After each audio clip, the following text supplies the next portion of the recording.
Thank you so much for coming.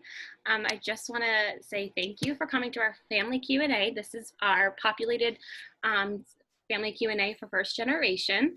I just want to go over some ground rules that we typically do have in these Q&As, that we ask that if family members are here, that we ask that you keep your student's name confidential. You don't use their first or last name in any way of referring to them. You're more than welcome to use their pronouns if you just want to keep them confidential. This is going to be uploaded to our private BSU's family Facebook page as well. So if you know a family member that couldn't attend tonight, you're more than welcome to let them know, or they can go back to past Q&A sessions. Well, this is also going to be uploaded to our orientation YouTube channel as well. We're so excited to have two campus partners here and an orientation leader to give their experience about being first generation. If you have any questions, you're more than welcome to turn your mic on in your camera to ask your question, or you can just put it in the chat feature. My colleague Michelle will be watching the chat feature, so if any questions do arise, they're more than welcome. She'll be answering them and then directing them my way so I can moderate them. So without further ado, I'm going to introduce myself, my colleague Michelle, and then she's going to hand it off to our campus partners. So my name is Megan. I work in the orientation office. I'm one of the student orientation coordinators, and I typically work with the family program. So I'm so excited to have you all here. Hi everyone, I'm Michelle. Just like Megan said, I am her colleague, so I'm another student orientation coordinator, and I do work primarily with the family program. And I'll pass it off to Doug Wallow.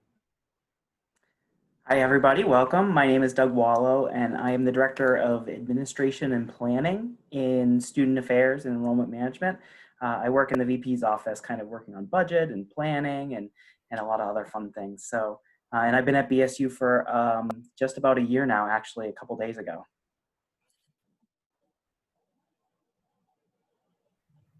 Thank you, Doug. We'll go off to Elizabeth now. Hello, everyone. My name is Elizabeth Chingbush. I am the Assistant Dean of Students at BSU. I oversee residence life and housing, off-campus and commuter student services, as well as I chair the care team. I have been at BSU for about a year and a month right now. So just truly excited to be here. Just wanted to also mention my pronouns are she, her, hers. Thank you, Elizabeth. And now we'll introduce our orientation leader here. Hi everyone, my name's Bree Schultz and I am an orientation leader on campus. I would have worked with the family program this summer, so this is super exciting to get a chance to interact with families. I am a rising junior in the fall, and my pronouns are she, her, hers. Well, thank you so much for everyone being here. Just to kind of break the ice, I am going to ask our first introduction question. But again, if a question does come to mind, please turn your mic on or put the question in the chat feature. We'd love to hear from you. And we're going to get started. So Doug, Elizabeth, and Bree, you can go to any of you and you can start off. But if you guys like to talk about your first experience about being a first generation college student and what that meant when you were in college and how that worked with your families, we would love to hear your input. So anyone's more than welcome to take it. I can start, that's fine. So I am the second youngest of 5. And I am the only one that completed college in my family. So I think that my first route was to start in community college. And I started there to get my feet wet to see what this college thing was all about. And I, really learned the ins and outs on financial planning and applications and trying to navigate through what each office really meant, while also commuting back and forth and working 4 jobs at the same time to support myself and my vehicle and things like that. So for me, that was, there was strength in that challenge of figuring those pieces out and learning how to adapt to, okay, going from one job to now studying, now going to class, now going back to another job, while crossing my fingers to hope that my car didn't break down along the way. So for me, that was the first part of that first gen challenge, and not having someone at home to talk through the, all right, I have to purchase books. Is there scholarships? Is there how do I work through this FAFSA thing that I don't know what that means, or who's supposed to help me fill this out? Am I really being still, are my parents still claiming me? What does that mean? How does that affect my financial aid and things like that? So all of those things just started to happen around me, and I learned very quickly to become more of a vocal individual and advocate for myself a little bit more. I'm a very independent soul, but that challenge of, okay, I don't understand what they're talking about. How do I ask the right questions to get to where I need to get to be successful? And I didn't do it great at first, not at all. But being that I had some great support services and some of my peers who did have family members who went to college, that was great to help me. So I learned how to ask the right question and to move forward with things. I was able to, I'm going to go really quickly because I'm taking up too much time. So I was able to graduate from there and move on to a 4-year private school where I ended up getting my master's degree at as well. So throughout the way, I think some of the best things that I learned was learning how to not be afraid to ask questions of my peers, of my professors, of the offices that are literally right there with hours available to you. Being able to work through the frustrations of feeling like I should know, because even if you weren't first gen, no student comes in knowing everything, right? So just being able to be okay with that took some challenge. And then also being able to come back and work through the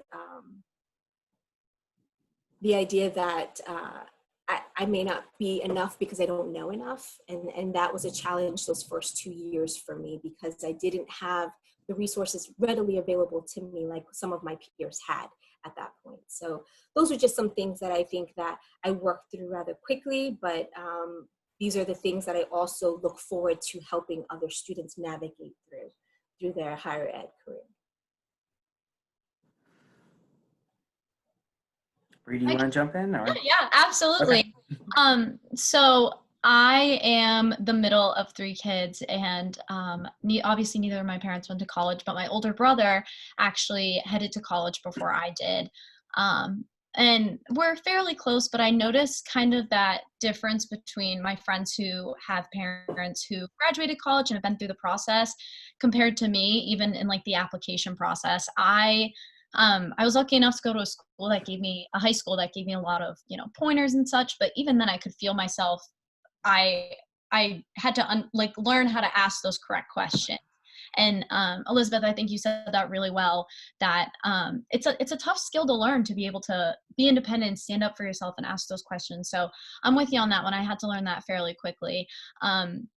I also commute to school and work jobs as well. So that part's also kind of tough. You kind of have to get used to that.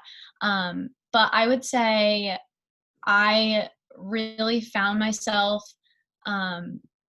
having those troubles, like I said, starting even just with the application process. But once, you get accepted and you find all these different things that you have to do after you get accepted, whether it's like a housing deposit or anything like that, those are those questions I definitely had to learn how to ask and be comfortable with that with myself. So yeah. Doug? So I was the child of a very young family. So my parents actually had me when they were in high school. So they didn't have a chance to go to college, and they were kids raising a kid all through their parenthood. So I didn't have those examples in front of me how to do this or what we were going to do. And I think one of the things that's been formative for me is that then I had to figure it all out, like Elizabeth and Bree have both said. So I feel like I'm always trying to find and understand everything, probably more so that kind of building confidence in yourself by exploring and understanding all the pieces of it, so that you can feel like you know what you're doing. Because as a first gen, you're sometimes not having that confidence in yourself and confidence that you know what you're doing, you know how you're going to do it. When I went to college, I didn't feel like I belonged right from the get-go. I actually went out for the football team, and I was like, oh, I don't belong here. This isn't working. So I actually stopped playing. I quit the team within like 2 weeks of starting, which is very unlike me to quit anything. but I just did not feel like this was right for me. I was just like, oh, I just got dumped right into the deep end and I'm not ready for this. And I spent that whole fall semester not feeling like I belonged in college. Like I didn't have connections. I didn't understand so many things, and I didn't know what I didn't know too was a really hard piece of that. And so I was ready to transfer. I wanted to go to a different institution. I was like, this just isn't working. And I wanted to be closer to home where my support network was, because I had gone further away. I'd gone a couple states away. So I was really kind of eager to be closer to home. And I decided, you know what, I got to give this a little longer of a chance. You know, I talked to some of the advisors and counselors there, and they said, you need to get connected, you need to get involved, you need to give this a try and give it a real chance.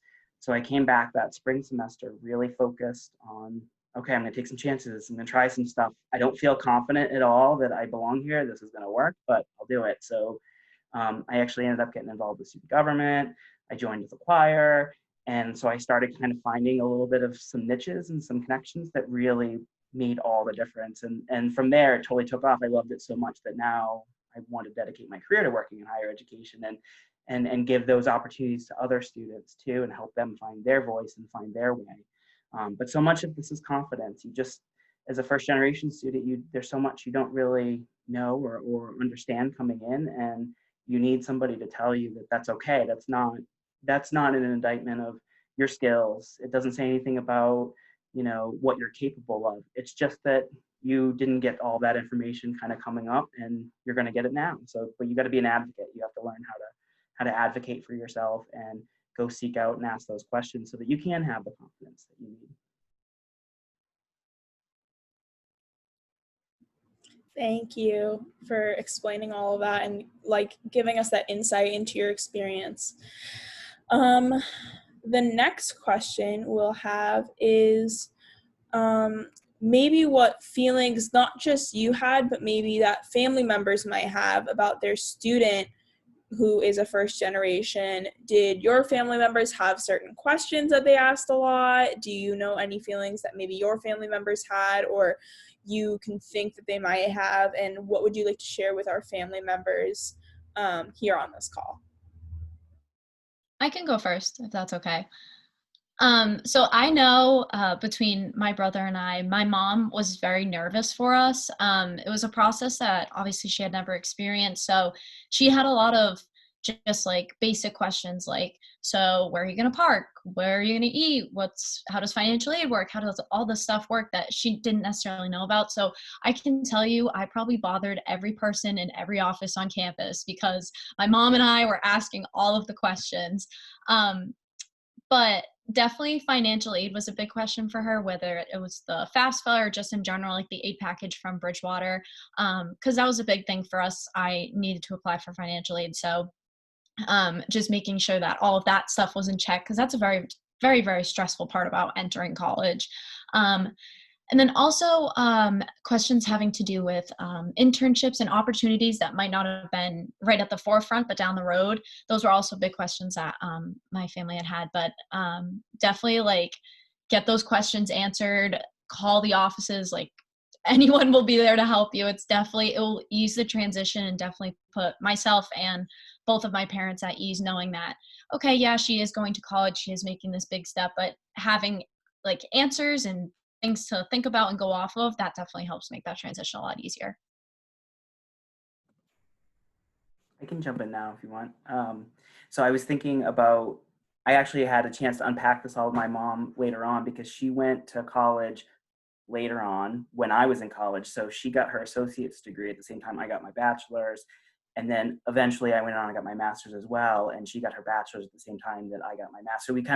We had celebrations at the same time, but not in the way you would, the kind of normal order of things. Not that there's really a normal, but I think when in talking to her about all that, there was a lot of like stress on her end that as a parent, for your child's whole life up to that point, you're teaching and you're bringing them along and showing them the ways of the world. And then as the parent of a first generation college student, they're going about embarking on an experience that you haven't had yet. And that can be more challenging to figure out, well, how do I show them the way? And so my parents also lacked a little bit of that confidence, and it was a little frustrating for them to not know the answers to the questions that, everything else you asked up to that point, they always knew the answer. And now we're tackling something, and So I think we just kind of had to become a team, a little bit like what Bree was saying, and kind of work together. And the financial aid stuff was very frustrating. Lots of nights at the dinner table, like, why do I have to show you my tax return? I don't really want to show you my tax return.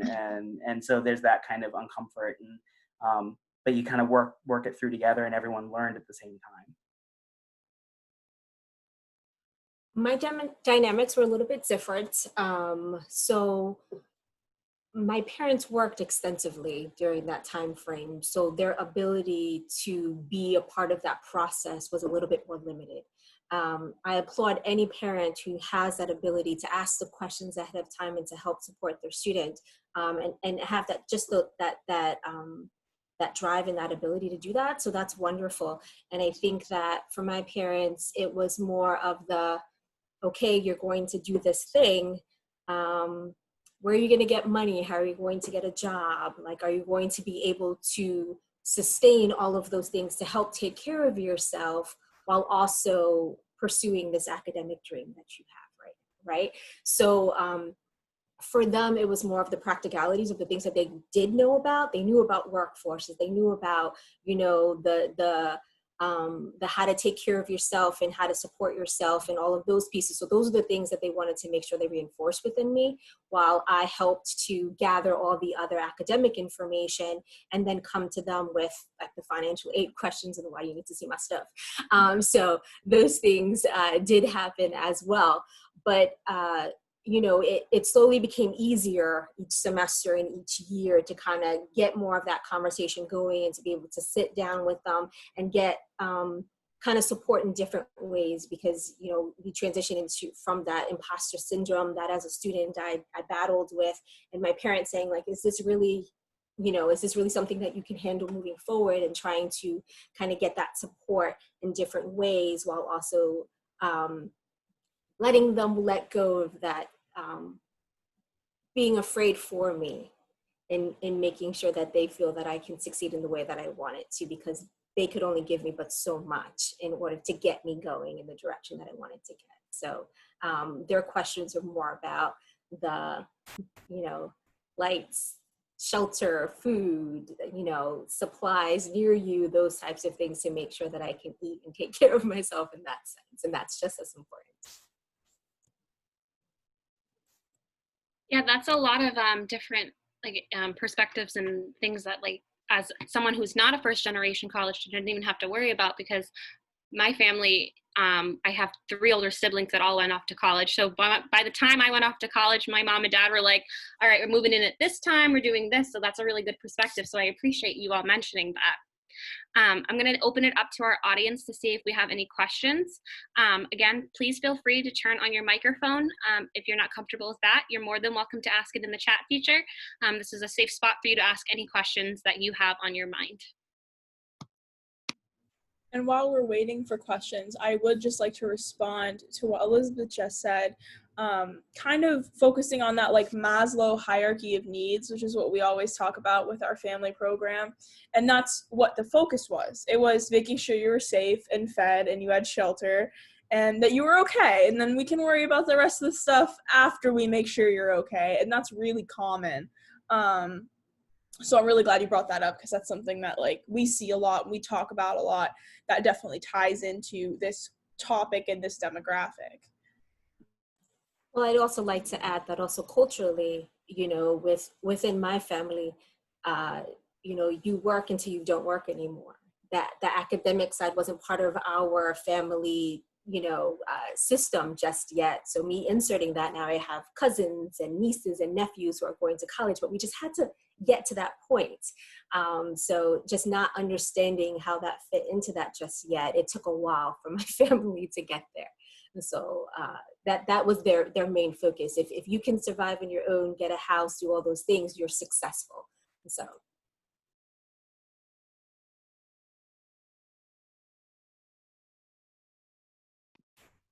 So can I add one other thing that I was thinking about? Because I think the 3 of us all talked about the type of first generation student who's got that kind of, you know, grit and perseverance and kind of asks all those questions and figures it out.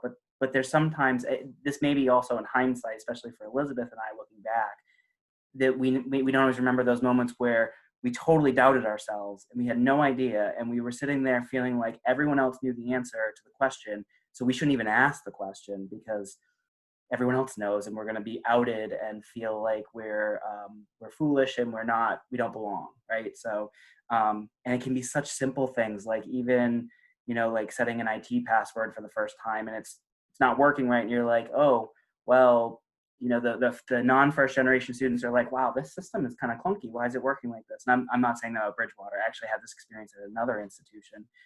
But then the first generation student is saying, wow, I can't even get the password right. How am I going to do classes? So that understanding that lens is really important, and giving your student the support. You don't have to have the answer, but helping them to figure out what is the actual problem we got to solve here and how can we go figure it out, so they don't take that on their shoulders as though it makes them not belong or not prepared or not ready. We just got to figure out what we got to figure out to help them be successful. Thank you for that. And that also actually perfectly transitions to the next question we were going to ask, which is, what are the resources that are available at Bridgewater? What are the resources that maybe you've experienced or that were helpful for you in those moments of, I'm having self-doubt, I don't know what's going on, I don't even know what question to ask because I don't even know what I'm confused about quite 100%. What resources do we have for those students who have those questions or those doubts? I can go first if that's okay. I found that so as far as like not knowing like the question asked, I'm the queen of that. I literally have a thought in my head or a problem, but I can never like piece together like, hey, I need this, you know what I mean, or where to call or what to do.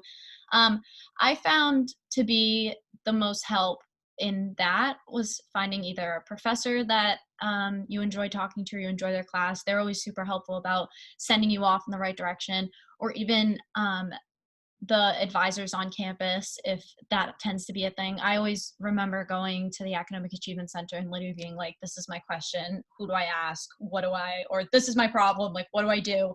And they always pointed me in the right direction, whether it be like an office on campus or something like that.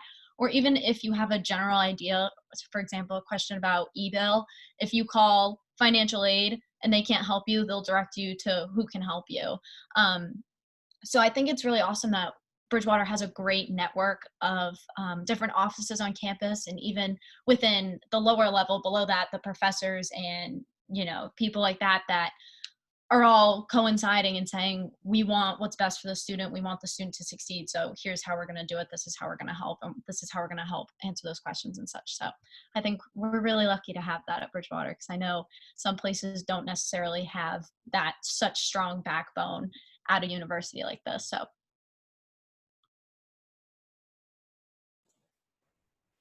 I can chime in a little bit. Thank you, Bree, for your personalized experience, because I think that's really helpful.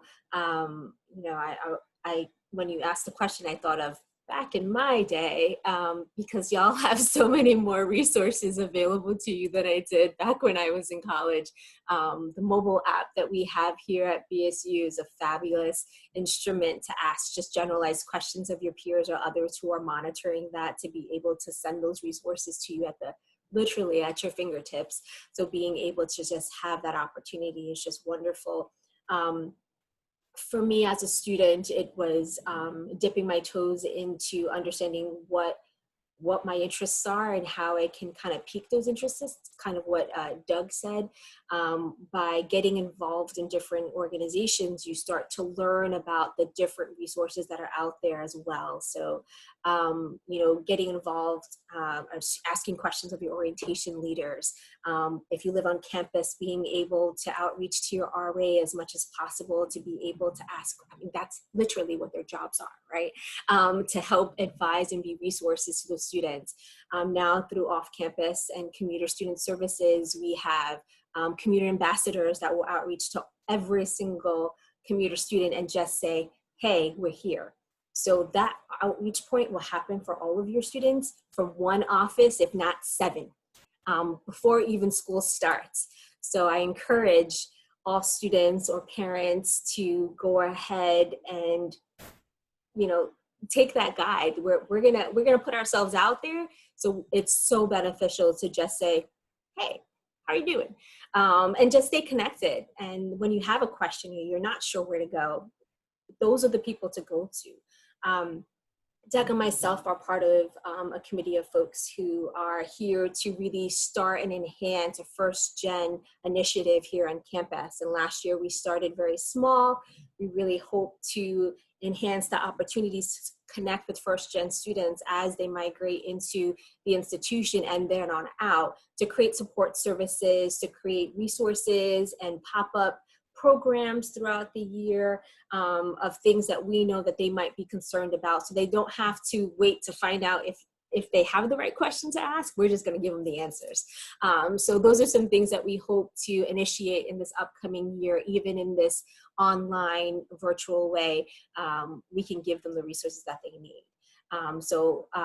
And you know, quite honestly, just echoing what Bree said, between professors and staff members, between Sodexo workers who are there and asking questions, everybody knows a connection to the right person. So we will get you that answer however way we need to. So that was a really broad answer, but we're there, so. So I'm not gonna, I think those answers were both outstanding and I echo all of them. So I'll just add a couple other things that might be a little different, but I think those were definitely on point. So one, your peers in general. So I think we want every student to kind of find their people, right? So to find your group, find your connections, find the people that help you understand and navigate this whole path. So it might be student organizations, it might be residents in your res hall, it may be students from your class, it may be something related to, you know, a particular, you know, extracurricular interest you have. It could be anything, but trying to find that network of folks that will help you navigate. There's obviously, in addition to the mobile app, there's a ton of information on the web. Too much information might be the way to think about it, because it's a lot to read and digest. But, you know, a quick Google search sometimes can get you started on something. But it doesn't matter if you want to just ask us or ask the mobile app. That's fine too. We'll point you in the right direction as well. And then the last thing I was going to say too was that part of the college experience for them is finding a passion and finding an interest. And that's what helps propel you forward. That's part of finding that sense of belonging in college. So really helping your students pay attention to their academic interests and like, what is it that they feel like they have talent for and that they love doing? And then reinforcing, well, we'll keep pursuing that. Let's dig deeper. Let's find the next thing you can pursue in that area. And then you start to really feel like, I belong here. I belong doing this work. I have a trajectory. I'm going somewhere with this thing. That's really, really helpful for every student. And it takes time. Not everyone finds that on day one. It might take 2 years. It might take, it's a process. It's a journey. So you don't have to find it right away. But that kind of helps somebody to feel like, okay, I do belong here. This is part of what I'm becoming. Can I just also add that our wellness center is fabulous as far as being a great resource and support service for our students. And, you know, during this process, I wish I had taken advantage of really taking care of my wellness.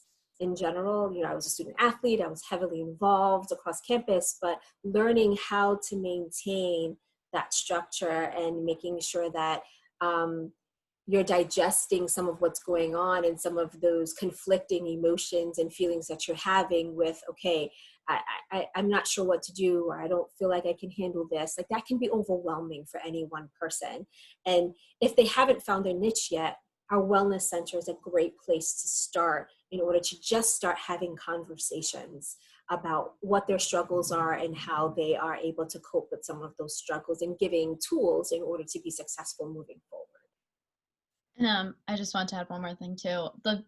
I know it's been said, but the BSU mobile app is so awesome. I know that we're one of a few places around here that have that kind of feature.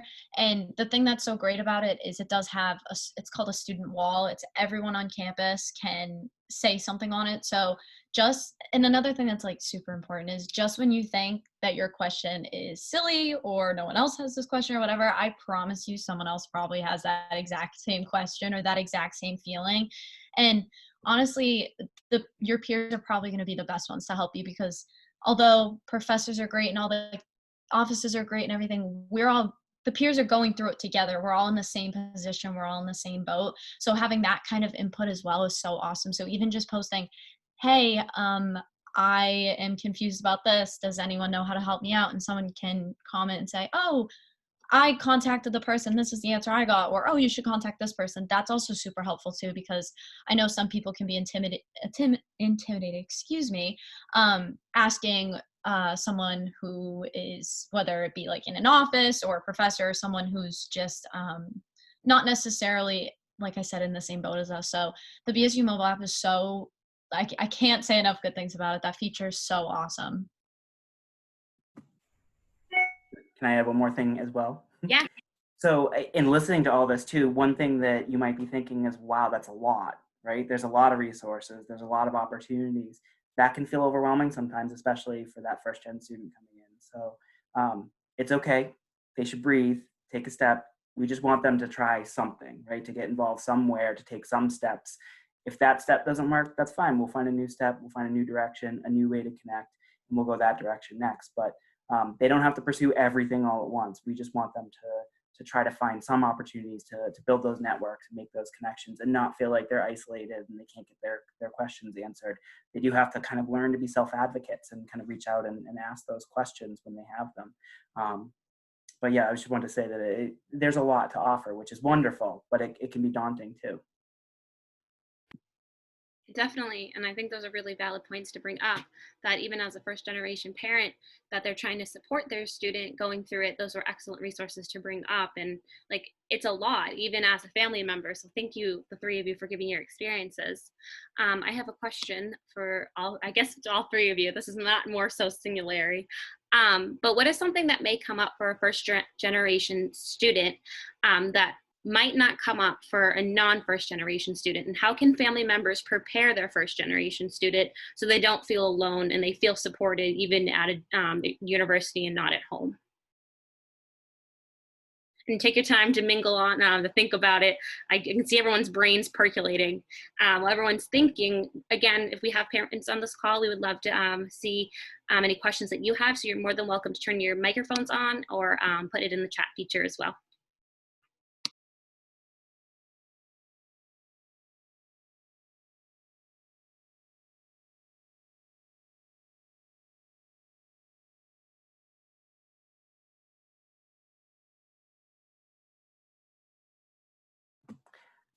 See, I don't think I have a specific example because we've given a couple of them, but I think the lens through which a first generation student is seeing this experience is inherently different.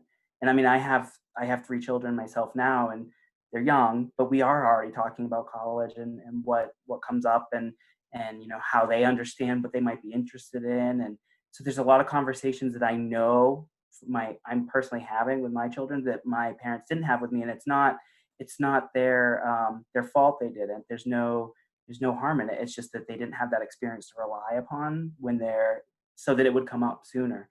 So they're just seeing things through a different lens. Everything is new and both exciting but also challenging. So I think when you feel overwhelmed, it's just about getting help and asking the questions so that you can feel more confident and aware of what's there to help you get through whatever you're thinking about, whatever that challenge might be. Yeah, I would agree with that. I keep going back to this this idea of the insecurities that come with it. I keep saying the imposter syndrome that you feel when coming in to say, well, nobody else did it. Why do I think I can? And that's really difficult to cope with as they're navigating through this process. And each individual first gen comes in with different with many different nuances on their shoulders, right? So it's I keep going back to the cultural differences of me as a first gen and how I was raised, where I came from, and then what kind of school I came into. All of those things contributed to my ability to succeed at that institution. I went from a very urban area to a very predominantly white institution, very upper class type of environment, which I wasn't used to. So my struggles were very different inherently as compared to another first gen who had come from that type of environment, but was still doing these things on their own for the first time. So I think some of those different nuances does impact students differently, but it kind of builds upon some of the things that Doug mentioned already. So just recognizing the fact that they're bringing in their families and kind of what the expectations are of success and what their expectations are on their own for being successful, and trying to navigate all of those things while figuring themselves out naturally, like college students do, right? What do I want to be? How do I want to get there? I haven't seen, how people have done that. So can I really do those pieces? I think are some of those pieces, and that's okay, and that's natural, and their peers are going through some of those struggles too, just differently. And so I don't want it to seem like first gen students have this own little like, oh, this is just them, but they just have a build upon extra layer that our other students are coming in with as well. And so they have to navigate that just a little bit differently. But again, the resources are out there here, and we're ready and prepared to help them with whatever it is that they might need or want to see. They can even help us build it. That's the great thing about college. I think Elizabeth hit the nail on the head with the whole, what am I going to do? How am I going to get there? How does this work? Because I know for me, a specific fear or question that I had was, okay, I think I know what I want to do. How do I do it? You know what I mean? So it was kind of like, how do my classes work? How does college in general work? I had that sort of, which times have changed in general, but I think just seeing someone go through the process and having that success and saying, oh, my so-and-so majored in this in school and is now successful in their field, not necessarily having that sort of guide or view can be very intimidating. I mean, 4 years of schooling is very intimidating, and sitting at that freshman year, that first day, being like, I have 4 more years of this. Is this going to work out? Is this going to be for me? That can be really, like I said, just very intimidating. It's a scary thing to not have someone do it before you. You know what I mean? Being that first person is just, it's a lot.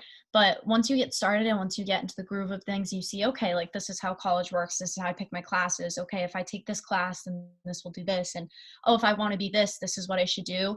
That absolutely helps. So it's just making sure that we keep saying confidence, but having the confidence in yourself to go for it and just do it, I think is just super important. So I think part of the question too is about parents and what you can do, right? Was that part of the question? So I think one thing, I mean, to commend you all for being in this panel and listening to this discussion, because you're seeking to learn, which is going to help you to support your student to be successful. So that's an enormous step right there.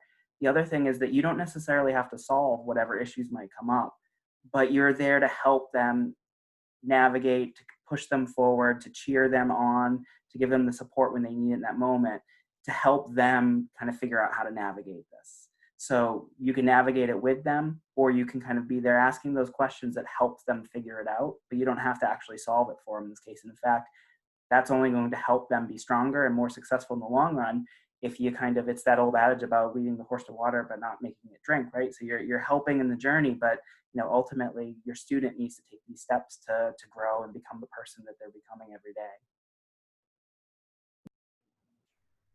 Thank you all so much for that. Doug and Elizabeth, could you give us a little more details about the group you're creating and maybe how family members can encourage students to join that group? I guess I'll take that one. So there are several different initiatives that happen throughout a college campus, and what we're hoping to do is to conjoin many of those things into one cohesive location so that we can be able to monitor things, monitor our students, and be able to help guide them through all the different initiatives that are happening across campus.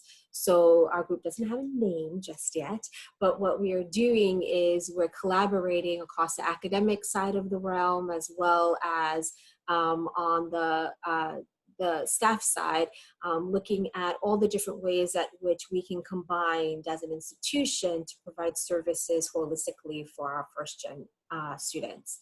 So our first goal is to identify faculty and staff members, which we did a little bit about that last year. So we have a video that we did last year on certain, we had students take over Instagram in residence life and housing to promote the fact that they're proud of being first gen.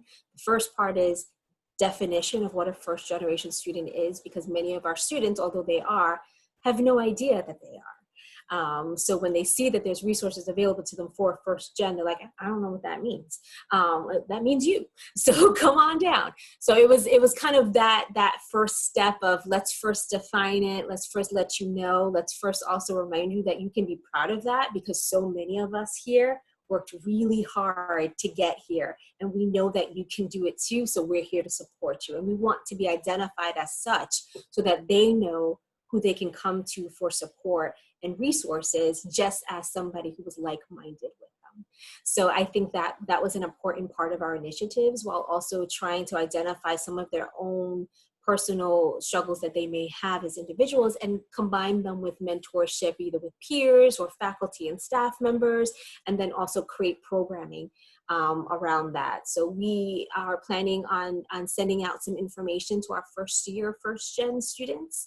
So once that goes out, feel free to encourage your student to fill out the Google form that we'll put out there to say, hey, I'm interested in getting more resources and being involved in this. There's also a student organization on campus that we're looking to get involved more with.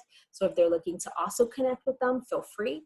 And we can send out some more information. I'm going to put my email address in the chat if that's okay for folks. So if anybody has questions, we can connect. And Doug, did I miss anything from there? Okay, cool. Well, that sounds very exciting. Thank you so much. I definitely think that will be a great resource for first generation students to have. So I think that's an awesome initiative that Bridgewater's putting forth. I'm going to open up the chat one more time, just because we are getting close to time. So I want to be conscious, and I want to be there to answer anyone's questions. So please feel free, again, to turn your mics on or put the question in the chat. I'm excited. Thank you.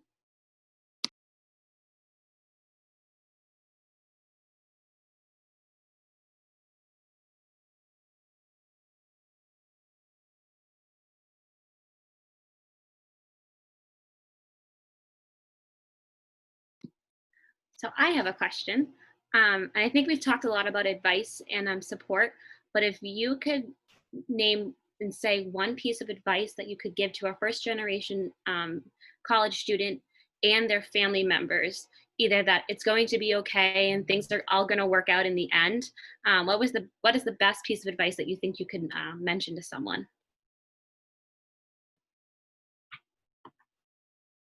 Or that can even be, you know, when you do laundry, that you don't mix the colors and the whites, just giving that kind of piece of advice too. So if someone's living on campus, because they might not even know and they might not have the resources, or it could be something as small as that.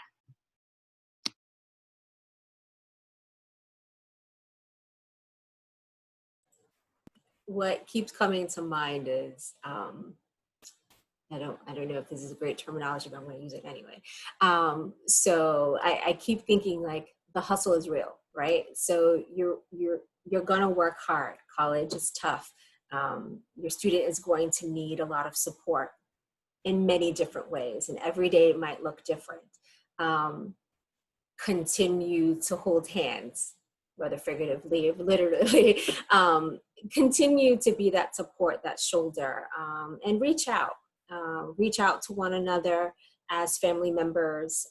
It doesn't have to be every day, but to do those check-ins, I think, will be really helpful, because sometimes, you know, as a parent, and I'm also a parent of 3, you know, if I don't just check in, sometimes I won't open up that conversation for them to expose some of the things that are happening in their lives. And I think that's really important, because sometimes the student doesn't know that they need that support at that moment. But just having that outreach is really helpful. And for students, I would say continue to stay connected with your support systems. It's so important. It's important to create new ones in your new environment, but it's also just as important to stay connected to the ones that are that lifeline to your family. So if you have that support, stay connected.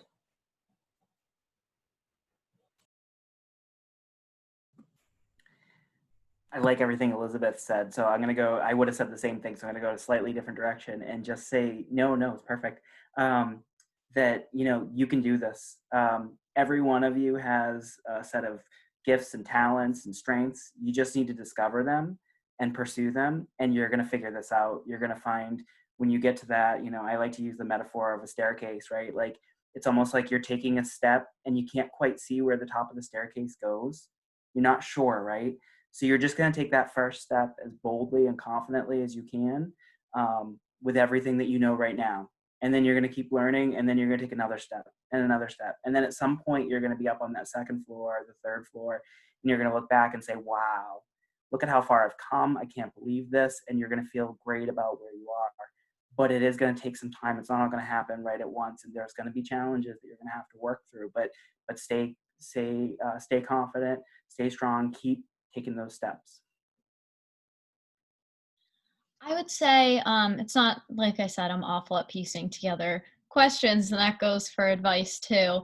But just persevere through everything. Not every day is going to be these sunshines and rainbows, and you're going to hit tough times, whether you're a parent of a first generation college student or you're a first generation college student. I would just make sure that you're being that backbone, that support that each other needs, because I know I've had to not console my mom, but definitely have conversations with her to help her be involved and understand things too. So it goes both ways too. So just persevere through everything, take your time, ask questions. Yeah. So we did just get a question in the chat. It says, my daughter is a first generation student and will be living in the residence hall at VSU in the fall during her freshman year. She wants to encourage her daughter to join clubs and meet people, but there's difficulty with COVID challenges. So how does a parent go about saying, sure, you can come home this weekend, but a month or two before they come home because they have to plan according to COVID? Does anyone have any advice or any response to that? I know that's a little different because COVID's kind of flipped our world upside down. That is a wonderful question. And, our institution is working really hard to create opportunities and to make sure that we are staying as safe as possible and providing resources as much as possible to all of our students, especially in the residential communities. I want to make sure I understand the question as best as possible. So should they come home? Should they wait to come home? And typically, outside of COVID, I would say, let them stay at least the first 2 to 3 weeks. Let them experience a weekend. Let them experience a second weekend. Let them experience how to get involved in their classes and how to communicate with their peers. They need some time to first understand how to sit in that uncertainty for a moment, while also maybe still having their phone calls with you and trying to talk to some of their old friends from their old town or things like that. But we really want them to try to get to know their RAs, get to know the peers that are around them. And we can do that virtually just as much as we can do that in person. We can social distance and still have conversations and still be safe. So there are different ways at which we can navigate through some of that and still coordinate some good opportunities to engage with others before they go home. So they know what home is like. We want them to experience something outside of home. They're home away from home now, right? So that would be my first recommendation. And I saw that there was some clarification there, so I want to make sure I'm answering the question right.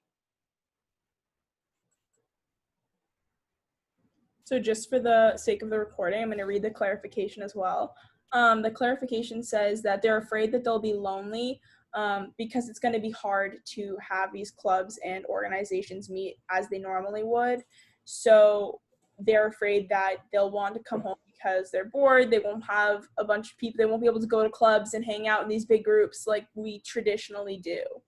And then they did say thank you. They'll try to encourage them to stay for the first 3 weekends. So is there any response specific to that, especially with the big group settings? Doug, you went off mic, so I don't want to interrupt you if you wanted to say something. Oh yeah, so I was just going to bring up something on a related note that we're still connecting. We're still going to have a community in the fall. So it's not only going to be academics. There's going to be a virtual student activities fair. Our student organizations are working on different strategies to do virtual programming, to gather, via Teams or Zoom or whatnot. So there's going to be plenty of opportunities to engage and connect. It'll be a little different for sure, but it doesn't mean it's not happening, and there will be chances to do that. So I'd say it's really important to my personal story, going back to that, like that was the difference for me. Once I really gave it a chance and actually got involved, it was totally a different experience for me. So if you're noticing that your son or daughter is not wanting to engage and wanting to come home a lot, then I think having a conversation about how are you getting involved, engaged, what are the opportunities, what are you pursuing, what are your passions and interests that we could look at, and then encouraging that connection to give it a real chance. That'll make a big difference. And as a resident student, I'm sorry, Bri, I didn't mean to interrupt you. I just noticed that you went off mic too. As a residential student, I will also encourage that if in fact they're indicating that they haven't made connection with other students within their building, they have their RA, they have their live-in professional staff member that can help get them connected outside of their building as well. So if they haven't had conversations with them as well, it's time to learn how to speak to those folks and figure out how to connect with those people, because they are your resource guide. They are your lifeline to different things across all of campus. And as an assistant dean of students, I'm also available, as well as the rest of my staff and resident staff in housing. We're all here to help support our residential students through all of the challenges that they may have in navigating this live-on experience. I also just want to say, although, those big group settings are great and club meetings and stuff are definitely a highlight of college, there's a lot of times that you'll find a student just hanging out with the person down the hall or whatever, although those things may look different and we might not be able to have big group settings, or, they might not be able to enter each other's rooms or whatever the circumstances are, I should say, there'll still be like opportunities for those little interactions, I guess, that definitely helps cure loneliness or boredom as well. So, yeah. Awesome. Thank you so much, everyone. Just to be conscious of time, Doug and Elizabeth, if family members do have questions specifically about the initiative that you are setting up, would you both mind putting your email or a student, like a faculty email, in the chat feature, and then also verbalizing it for our friends that are auditory learners as well? Sure. I placed in the chat my full name, Elizabeth Chingbush, and my email address is echingbush@bridgew.edu. I can also be found on our website as well. And my name is Doug Wallow, and my email is dwalo@bridgew.edu, and you can also find me in the directory online as well. Well, thank you so much. We really appreciate everyone coming out tonight. This is the last of our family Q&A session, so this is a little bit bittersweet, but we do have the recordings, like I said, on our private BSU Families page, but we also have it on our orientation YouTube channel. So if you did miss a Q&A and you want to go back, please feel free. We'd love, they're going to stay on for a long time, so we'd love for you to go and watch them. If anyone has any questions, Michelle and I will be staying on for the next 5 minutes. This recording will stop. So if you have a more private or personal question that you would like to ask Michelle, and I can try our best to answer it. And I want to say thank you so much to Doug, Elizabeth, and Bree for joining us tonight. And go Bears, and have a great weekend, everyone. We'll talk to you all soon. Thank you, everyone.